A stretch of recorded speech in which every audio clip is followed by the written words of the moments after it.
An old human boombox, dented and patched with duct tape, sat on the edge of a makeshift altar, blaring ahas, take on me, into the warm breeze. Dozens of humans, family, friends, settlers, and soldiers in civilian wear stood around rows of white chairs decorated with ribbons and wildflowers. They squinted into the sun, shielding their eyes with hands and hats, blinking in the kind of light that could blind you if you stared too long. At the altar, Eva Marstanov adjusted her veil, then glanced down at her boots. White leather with a faint shimmer, a subtle nod to tradition. Not the kind of footwear people would expect from a bride, and especially not from this bride. But they were practical, sturdy, and stylish enough to hide the razor-thin plasma blades she'd sheathed beneath the soles. No one noticed the faint hum when she flexed her foot. She let out a breath. Today wasn't supposed to be complicated. No more missions. No more bodies in alleyways. No more blood splashed across steel walls. Today was about love, a strange, warm, terrifying thing she still hadn't figured out, even after surviving half a century of warfare, espionage, and assassination. But Jake had made it feel real. Jake, the former Navy SEAL turned tomato farmer who loved her enough not to ask about her past, who thought her accent was cute, and her quiet moods just part of her mysterious Slavic charm, who didn't flinch when she woke up gasping at night, who built her a greenhouse before even proposing, just because she said she liked lilies. He stood at the altar now, grinning like a fool in a wrinkled tuxedo and muddy boots, nervously fixing the cuff of his sleeve. She caught his eye. He winked. She smiled, just a little. The officiant, a retired chaplain with the build of a brick wall and the voice of a war-era drill sergeant, cleared his throat. Dearly beloved, we are gathered here to witness not just a union of two people, but a moment of peace. A rare, beautiful ceasefire in this chaotic-ass galaxy. He glanced at the boombox. And if you ask me, a damn fine soundtrack. The crowd chuckled. Someone in the back popped a beer. Jake reached for her hands. She hesitated only a second before letting him take them. I don't know what you've been through, he said softly, but I know who you are now. That's all I care about. Eva's lip quivered, not from emotion, but from the dread creeping in her bones. Something was wrong. She felt it before she heard it. A high-pitched whine. Faint. Mechanical. Not natural. The wind shifted. Eva turned her head slightly, just enough to spot the shimmer of heat distortion above the treeline behind the altar. Something was descending, fast. She let go of Jake's hands. A second later, the world exploded. The dropship screamed down like a spear hurled from the stars, kicking up dust and fire as it slammed into the field, just 20 meters behind the wedding. The shockwave knocked over chairs and guests.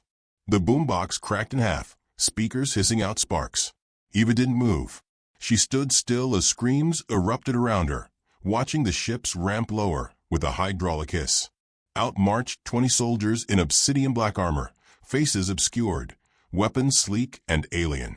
Their formation was tight, methodical, too precise for pirates.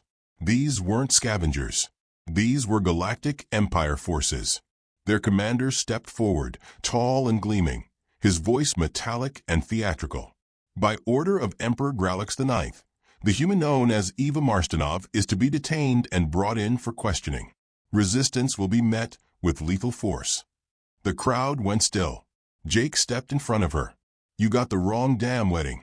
The commander tilted his head. Our intelligence is quite clear. This woman is believed to be the daughter of the former rebel captain Ivan Marstanov.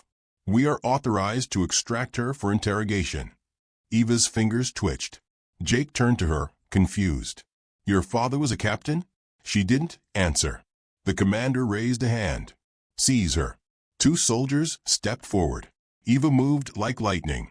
Her heel struck one soldier's kneecap with a crunch of breaking metal. Before he hit the ground, she spun and elbowed the second in the throat, then swept his legs and caught his falling plasma rifle midair. Gasps erupted from the wedding guests.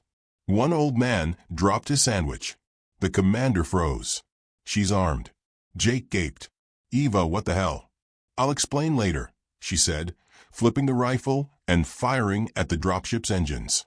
The shot hit with surgical precision, igniting the fuel line. Flames roared through the ship as smoke billowed into the sky. More soldiers swarmed toward her.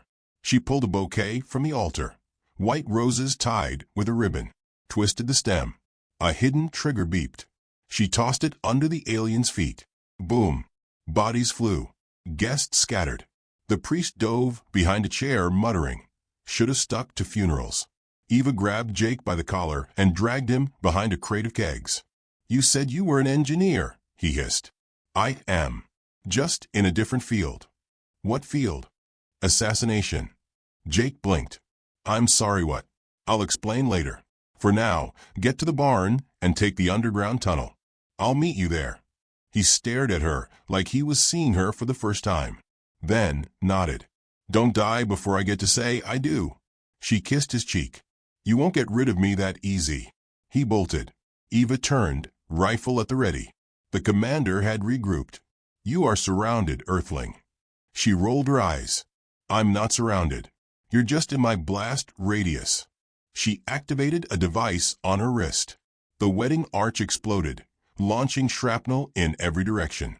One soldier ducked behind a table and yelled, "She's using decorations as weapons." Another screamed. She turned the cake into a bomb. The commander staggered back, his helmet cracked. Who is she?" Someone in the crowd, still filming from behind a tipped-over bar, whispered, "She's Baba Yaga." The name rippled like thunder.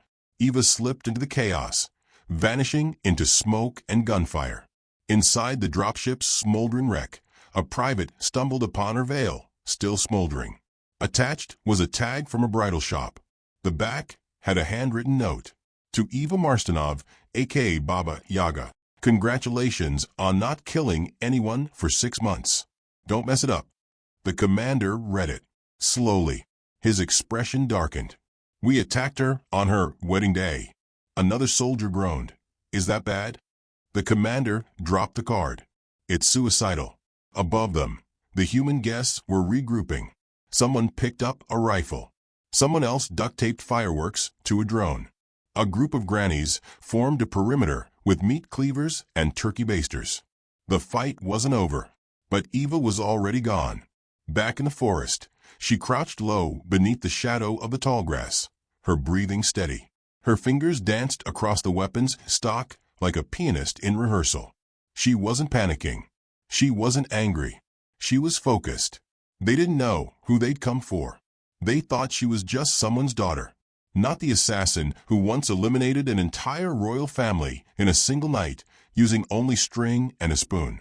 Not the woman who disappeared for 5 years, only to resurface with 20 different identities and 20 dead warlords. They thought she was fragile. They didn't realize they'd interrupted Baba Yaga's wedding. She pulled out a blade from her garter and checked the edge. Still clean. Still ready. This time, there would be no mission orders. No political leverage. No price. No targets. Only one reason. They came on her happiest day and tried to ruin it. She was going to return the favor, starting with whoever ordered the strike. The last thing they'd ever see would be a bride. And then darkness. Eva slipped back into the fray like smoke, a ghost in white, grinning to herself as she whispered into her comms unit. Honeymoons canceled. Then she vanished, and the galaxy began to tremble. The stars above Solace twinkled with artificial brightness. The galactic sky unusually quiet. But the quiet was deceptive, temporary. Up in low orbit, aboard the Imperial War frigate Vorax Ultima, there was no silence, only chaos. Inside its black, angular hull, alien soldiers scrambled between blinking terminals and command holoscreens, voices rising in alarm and confusion. Commander Zenthak paced the bridge with an uncharacteristic limp, his left knee now wrapped in a hasty stabilizer band. Every step sent a jolt of pain through his carapace, a reminder of the fragile human bride who'd taken out 2 of his squad members, crippled his dropship, and vanished like a phantom into smoke and fire. She had been underestimated. Badly. He barked at a technician. "Have you isolated her escape vector?" "No, sir. The thermal signature ends at the trilene." We believe she used some kind of cloaking mechanism, possibly analog. Zenthak's mandibles clicked in frustration. Analog cloaking? That's primitive nonsense. The technician flinched. Yes, sir, but effective nonsense. Zenthak leaned over the console and scrolled through the surveillance footage. The woman moved like liquid death, every motion fluid, efficient, unstoppable. A veil of violence wrapped in silk. He paused the feed, zooming in on the moment she disappeared into the smoke, wedding dress trailing behind her like a ghost's final wisp. He muttered, this was supposed to be an easy extraction. One human, one backwater planet, no resistance. The junior strategist nearby coughed awkwardly. With all due respect, Commander, it wasn't just one human. It was her. Zenthak turned slowly. Her. The officer tapped a floating data tablet. Intelligence redacted most of the file, but a few keywords remained. Alias, Baba Yaga. Confirmed kills, classified. Previous affiliations, unknown. Last known employer, unlisted. Psychological profile. Extreme danger, do not engage alone. Do not engage at all. Zenthak narrowed his eyes. Then why in the Emperor's name were we sent to abduct her? The strategist hesitated. Because someone at Central Command didn't know who she really was. They thought she was just the daughter of an old rebel. They didn't make the connection. The commander stood still for a long moment, the bridge humming with quiet tension. Then he sighed, exasperated and bitter. Amateurs. Desk-bound fools playing Empire. We may have just declared war on the wrong human. Meanwhile, miles below on Solace, Eva moved like a shadow through the treeline. Her dress had been torn at the knee, streaked with soot, the veil long discarded.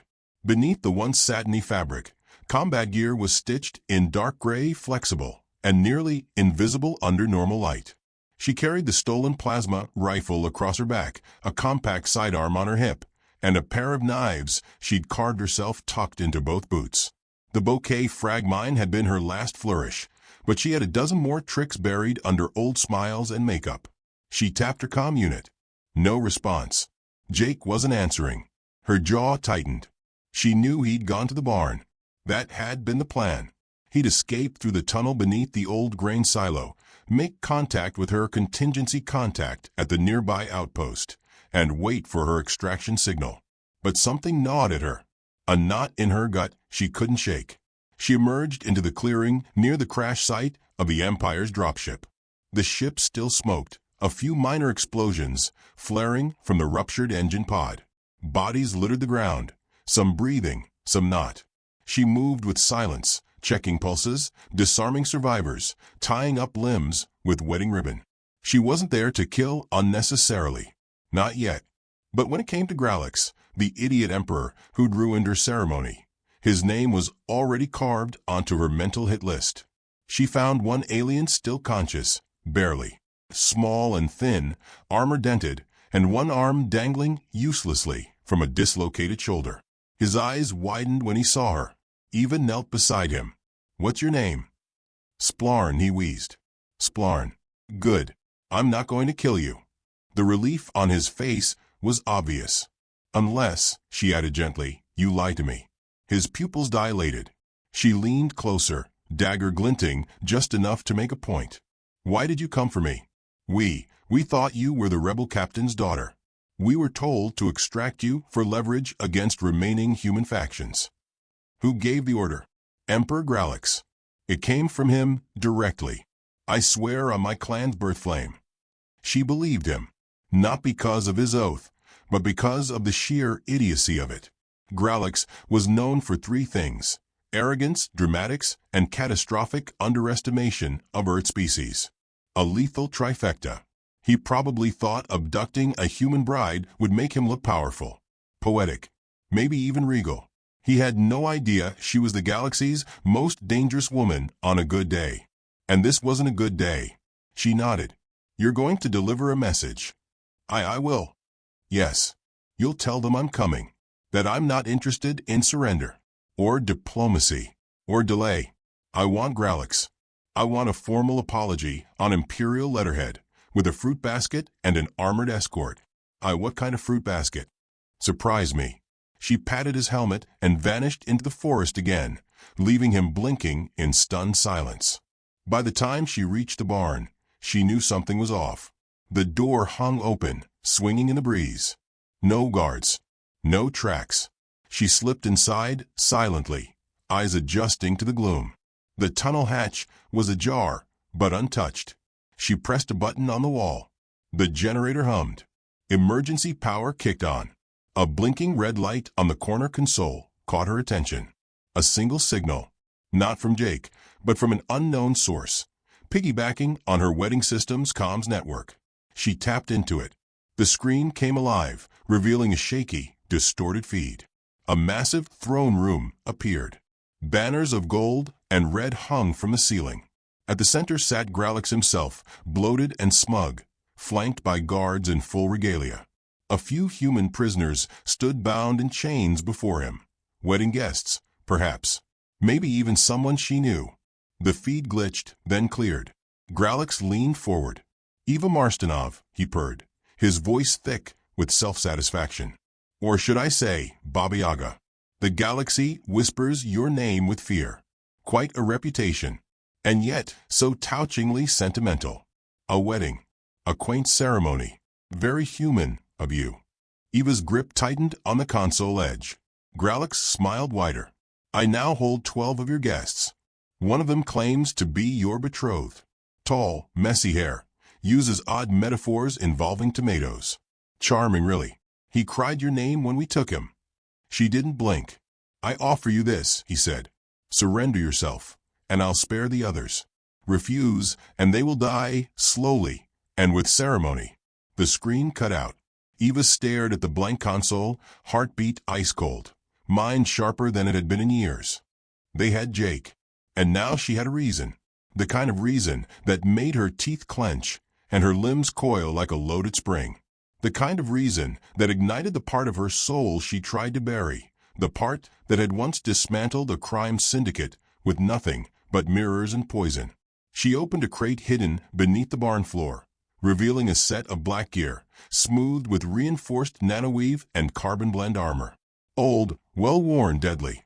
Her original kit, stamped with a white marking on the inside collar. By 13, Baba Yaga, Unit 13. It still fit perfectly. She loaded her sidearm, snapped twin blades into their magnetic sheaths, and scanned the tactical display. She had options, but she didn't need them. She only needed a direction. Galactic had made the worst mistake a tyrant could make. He'd given a legend a personal motive. She hit the activation switch on her old signal beacon. A low-frequency pulse rang out, a silent call to old allies and former operatives scattered across the stars. People who owed her favors. People who knew what it meant when Baba Yaga lit the torch. The galaxy would notice. Because this wasn't a rescue mission. This was revenge. And she was just getting started. The Imperial capital ship Sanctum Gloriosa cut through space like a ceremonial blade, its golden hull aglow with artificial light. The vessel, 2 miles long and bristling with weapon arrays, housed the core command of Emperor Galactic's rule, a testament to the Empire's wealth and ego. Inside its polished, marble-tiled corridors, servants and soldiers moved with the synchronized dread only the most absolute monarchs inspired. At the ship's heart, beneath the dome of luminescent starlight, sat Galactic himself upon the throne of Continuum. Galactic was not a warrior. He was a creature of decadence, gluttonous, serpentine, and adorned in robes so layered they gave the illusion of mass. His eyes, multi-lensed and oily black, stared out through a high-definition projection of solace. He grinned as the image of Jake, bound, bruised, but still smirking, flickered across the feed. "She's coming for us, isn't she?" he asked aloud. Admiral Vrosk, the oldest among the Emperor's inner circle, gave a tired nod. "Without question. She already destroyed our surveillance base on Solace and left a message etched into the hull of one of our shuttles." Galactic raised an eyebrow, or what approximated one. "Etched. By hand," Vrosk replied grimly. "It says, wrong bride." Galactic laughed, the sound slithering out of him like oiled-down metal. "Delightful. She's going to be fun." The hologram of Jake flickered again. One of the guards shoved him forward. His lip bled, but he stood tall. "You think she'll stop for me?" he asked, voice hoarse. "You think threatening her will change what's coming?" "I hope it does," Growlix said with a grin. "I do so enjoy desperation, and your defiance will make her vengeance sweeter." "She was done with all this," Jake muttered. "She gave it up for a garden, for peace." "Then she was a fool," Growlix replied. "No, she was human." That answer seemed to stick. Elsewhere in the quadrant, a freighter disguised as a civilian cargo hauler exited hyperspace with a violent ripple. Its transponder broadcast nonsense codes, but inside it was anything but ordinary. The moment the ship re-entered real space, its sides unfolded to reveal banks of weaponry and a stealth array running black as the void. Eva stood on the bridge, arms folded, her face still unreadable. She was surrounded by 4 others, former contacts from a time when death came with coded phrases and credits in offshore accounts. None of them spoke unless they had something to say. Beside her, Krieg, the only Warwick mercenary to survive the siege of Galdrin, polished a blade the length of a shovel. His species was known for their brutality, but next to Eva, even he looked cautious. "Plan simple," she said, voice sharp, deliberate. "Breach the lower hangar. Use their own transport shaft to reach the throne level. I'll go alone past the 3rd security gate." "You sure you don't want backup for Growlix?" Krieg asked. "No. This isn't war. It's personal." The crew didn't argue. Everyone knew the look in her eyes. They had only seen it once before, when she took down the Krithan Syndicate in a single night. No survivors. No clues. Just one message left in blood. I was owed silence. Eva adjusted the straps of her armor and checked her gauntlets. A faint buzz emanated from the implants woven through her muscles, nanotactile feedback systems syncing with old instincts. She'd buried this part of herself once. Now it clawed its way to the surface, sharper than ever. "Your boy's tough," Krieg said quietly, watching her pack the last of her gear. "They beat him up, but he didn't fold. Said your name like it was a weapon." "He knows what I am," she said, her voice almost soft. "Still loves you even after that." Eva didn't blink, especially after that. The ship closed in on the Sanctum Gloriosa, its approach masked by the signal scrambling of the Empire's own outbound transports. Timing was tight. No backup. No plan B. Just the rhythm of controlled chaos. Something Eva had mastered long ago. They docked with a soft magnetic thud. No alarms. Yet, Eva and her crew entered through the cargo conduit, slithering through narrow service corridors. The walls pulsed with soft imperial light, clean and arrogant. She felt every breath tighten, every footstep echo like a warning. At the final breach point, she turned to her team. 3 minutes. "That's all I need. Don't get married again," Krieg muttered as he set the detonator. The blast opened a perfect hole in the wall, silent, neat, and full of heat. Eva vanished into it like smoke. Inside the throne level, soldiers scrambled at the sudden breach, shouting in 3 different languages. But by the time they pointed their weapons, Eva was already inside. She didn't run. She walked, calm, centered, unshakable. Every movement was precise, like choreography she'd rehearsed in a dream. Her pistols barked once, twice, and 2 guards crumpled. She ducked a swinging blade, planted a kick into another's chest, and landed in a crouch behind a column. One grenade rolled beneath her veil like a lost flower petal. Boom! She advanced through fire and wreckage, painting a trail of silence in her wake. Ahead, a set of golden doors loomed, carved with ancient alien scripture. She kicked them open. The throne room fell into shock silence. Growlix rose from his seat, the air around him vibrating with energy. Jake, bruised and bloodied, looked up from his knees. His eyes widened. She stepped forward, unhurried. "You ruined my wedding." Growlix smiled. "I gave it character. You took him. I took what made you weak." Her eyes narrowed. "That was your first mistake." He lifted a scepter, glowing with radiant violet energy. "And now you come here alone?" She smiled. "I never said I was alone." As if summoned, the ship's hull outside groaned. A distant explosion rocked the structure. On cue, Krieg, and the others triggered their chaos run. Explosions. Fires. Electrical feedback loops.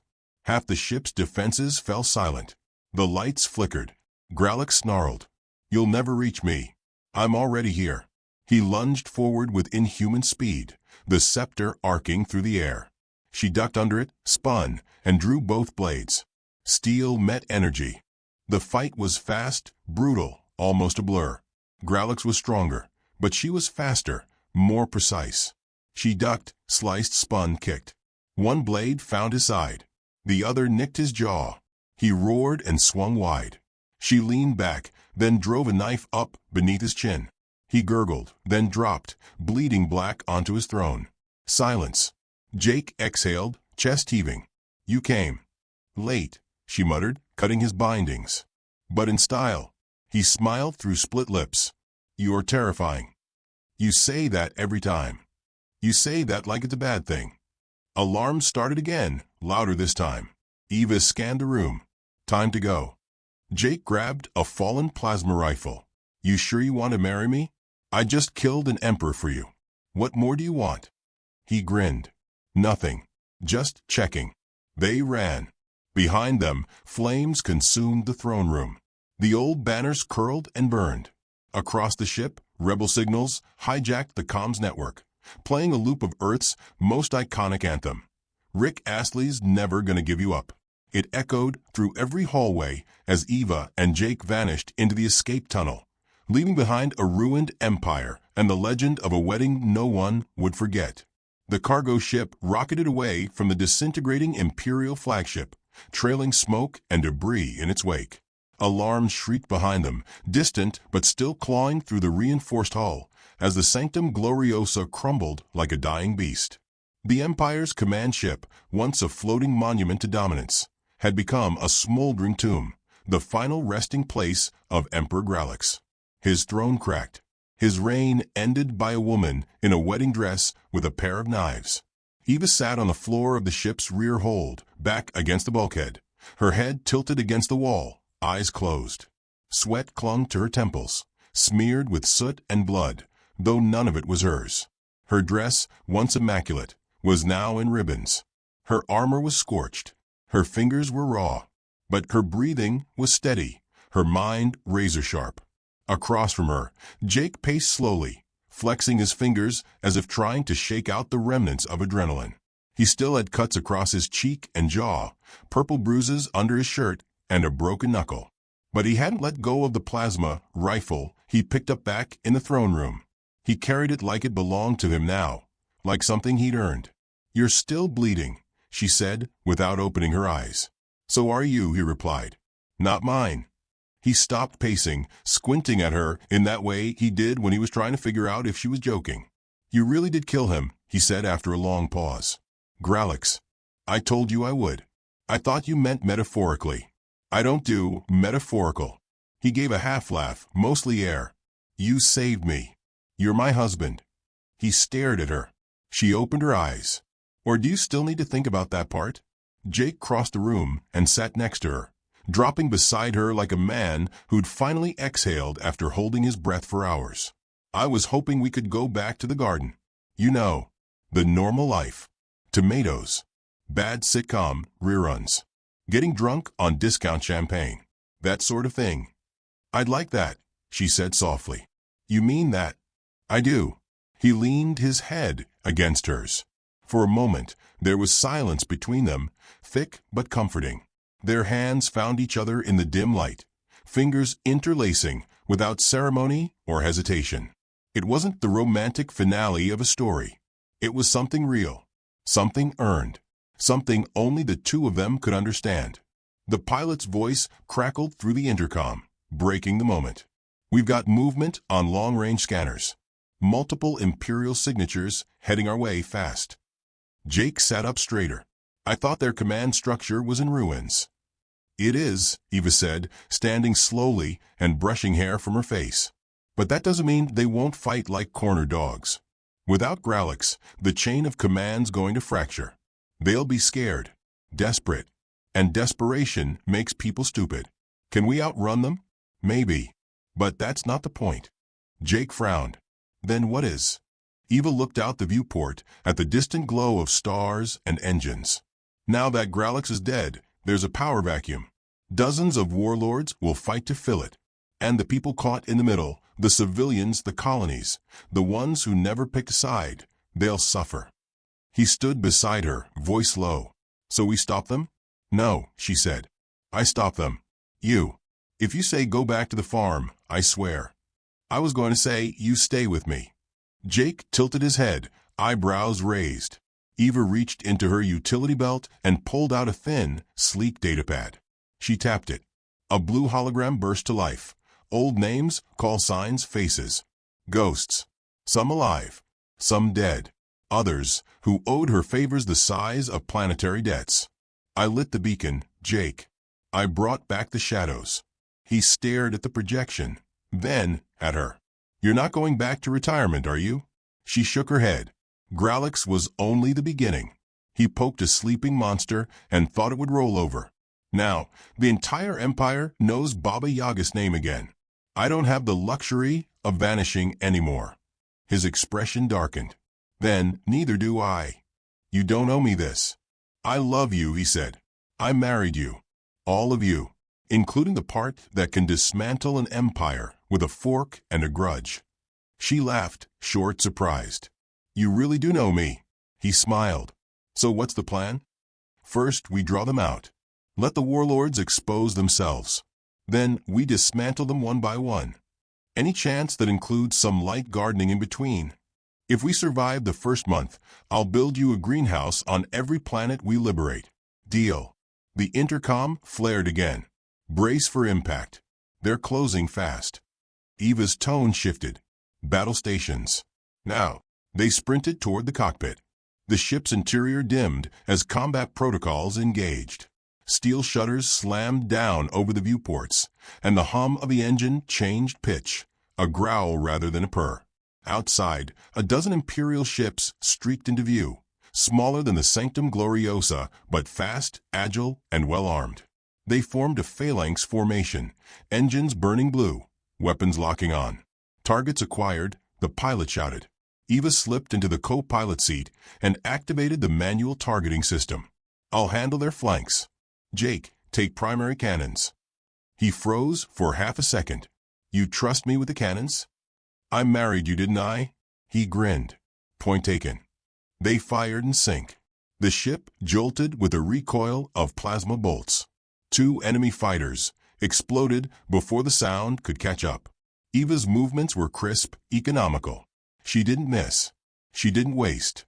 Jake, less precise but wildly enthusiastic, managed to punch through the shields of another with sheer firepower. That one's for tackling me at the altar, he muttered. The sky lit up in bursts of green and orange. Energy trails cut through the black, painting streaks of war across the stars. Their ship took a hit. One engine flared, then dimmed. A stabilizer arm blew off in a spark-filled arc. We're losing starboard thrust, the pilot warned. Reroute auxiliary power, Eva ordered. It's not enough. Jake squinted at the incoming swarm. Then maybe it's time for the big guns. Eva paused. You're serious? He nodded toward the red lever between them. Eva hesitated. The cannon was a relic, something she'd swiped from a decommissioned dreadnought years ago. It only had one shot, and it was illegal in 17 systems. But it would work. She pulled the lever. Outside, the ship's underbelly groaned, then ignited with a blinding white pulse. A single beam ripped across the void, wider than a highway and twice as fast. For Imperial vessels vaporized in an instant. The rest scattered. Jay cooped. Now that's a wedding present. Eva let out a breath. We won't get another shot like that. They're retreating, the pilot said. They're pulling back. They'll be back, Eva said. With more. With worse. But not tonight, Jake replied. No, she agreed. Not tonight. They drifted for a while after that, quiet settling in like ash after fire. The stars stretched around them, endless and cold. But in the cockpit, there was warmth, shared silence, hard-won trust, the closeness that only comes from walking through hell together. Eva turned to him. Do you regret it? He looked at her, bruised and bloodied. her eyes sharp but softer than they'd ever been. "Not even a little," he said. "You." She leaned over, kissed him once, slow and certain. "Not even a little." Behind them, the Galactic network buzzed with speculation. News of Gralix's death spread like wildfire, even as the Empire scrambled to suppress it. And somewhere, across the stars, whispers began to stir again. A name, a ghost, a myth.